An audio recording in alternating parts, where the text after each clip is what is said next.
రామ్కి ఏ పార్టీ ప్రభుత్వంలో ఉన్నా తమ పనులకు ఎలాంటి అడ్డంకులు రాకుండా ఎవరు అడ్డుపడకుండా సర్కారులోని పెద్దలతో కలిసిమెలిసి ఉంటూ ప్రాజెక్టులను పూర్తి చేసుకునే ఓ నిర్మాణ సంస్థ. అలాంటి బడా సంస్థ ఇప్పుడు వివాదంలో చిక్కింది. అక్కడో ఇక్కడో కాదు, స్వయంగా సీఎం దగ్గరే పంచాయతీ పెట్టింది.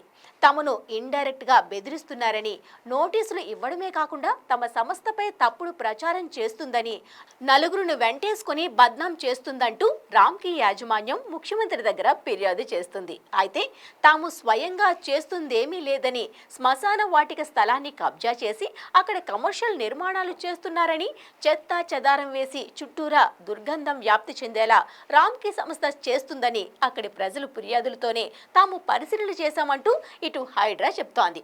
ఈ వివాదం చూస్తుంటే నిర్మాణాలు చేసి రామ్కి నోటీసులు ఇచ్చి హైడ్రా ఎలాగో సెటిల్మెంట్లు చేసుకునే పనిలో పడినట్లు విమర్శలు వస్తున్నాయి. మొత్తంగా శ్మశానంలో ఇరు వర్గాలు లాభాల వేటకు దిగినట్లుగా మారింది పరిస్థితి.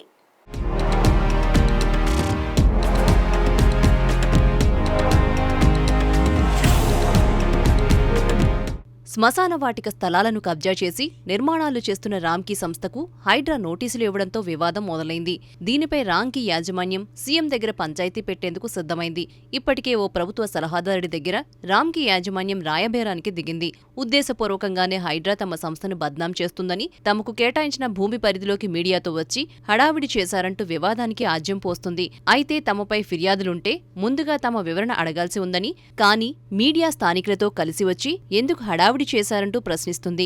దీంతో తమ సంస్థపై తప్పుడు ప్రచారం జరుగుతుందని, దీనికి ప్రధాన కారణం హైడ్రా అంటూ రామ్కీ యాజమాన్యం మండిపడుతుంది. ఇటు హైడ్రా కూడా అదే స్థాయిలో జవాబు ఇస్తుంది. అల్వాల్ మండలం మచ్చబొల్లారంలోని శ్మశాన వాటిక స్థలాలను రామ్కీ నిర్మాణ సంస్థ కబ్జా చేసినట్లు Machabollaram residents welfare association joint action committee కొన్నాళ్ల క్రితం హైడ్రాకు ఫిర్యాదు చేసిందని హైడ్రా కమిషనర్ చెప్తున్నారు. ఈ నేపథ్యంలో శ్మశాన వాటిక పక్కనున్న ప్రభుత్వ భూములను పరిశీలించామని అంటున్నారు. దీనిపై రంగనాథ్ మాట్లాడుతూ సర్వే నంబర్ 199లో మొత్తం 15.19 ఎకరాల స్థలం హిందూ శ్మశాన వాటికకు కేటాయించగా అందులో 2 ఎకరాలు రామ్కీకి ఇచ్చారని, కానీ దానికి అనుగుణంగా ఇంకో 2 ఎకరాలు కబ్జా చేశారని ఆరోపణలు ఉన్నట్లు చెప్పుకొచ్చారు. అంతేకాని తామేం సొంతంగా ఇక్కడకు రాలేదంటున్నారు. కానీ ఇటీవల హైడ్రా మీద విమర్శలు ఎక్కువయ్యాయి. అధికార పార్టీ ఎమ్మెల్యేలే హైడ్రా తీరును తప్పుపడుతున్నారు. జడ్చర్ల ఎమ్మెల్యే అనిరుద్ రెడ్డి ఏకంగా హైడ్రా నోటీసులిచ్చి సెటిల్మెంట్లు చేస్తుందని విమర్శించారు. ఖైరతాబాద్ ఎమ్మెల్యే దానం నాగేందర్ కూడా ఇలాంటి ఆరోపణలే చేశారు. ఈ వివాదం నడుస్తుండగానే ఇప్పుడు రామ్కీ లొల్లి మొదలైంది.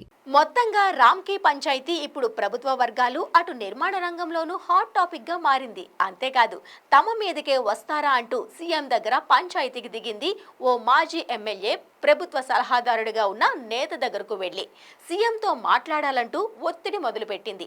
తాము నిబంధనల ప్రకారం నిర్మాణాలు చేస్తున్నామని, ఒకవేళ కబ్జాలు తేలితే తమకు నోటీసులు ఇవ్వాల్సి ఉందని, కానీ అందరినీ వెంటేసుకుని తమకు కేటాయించిన భూముల్లో ఎలా పర్యటిస్తారని ప్రశ్నిస్తోంది.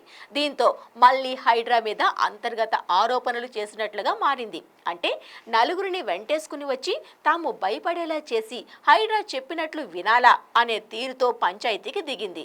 అయితే వివాదం ఎలా ఉన్నా మీడియా అక్కడ కొంతమందితో కలిసి హైడ్రా కమిషనర్ రంగనాథ్ వెళ్లడమే కొన్ని అనుమానాలకు, విమర్శలకు బలంగా మారింది.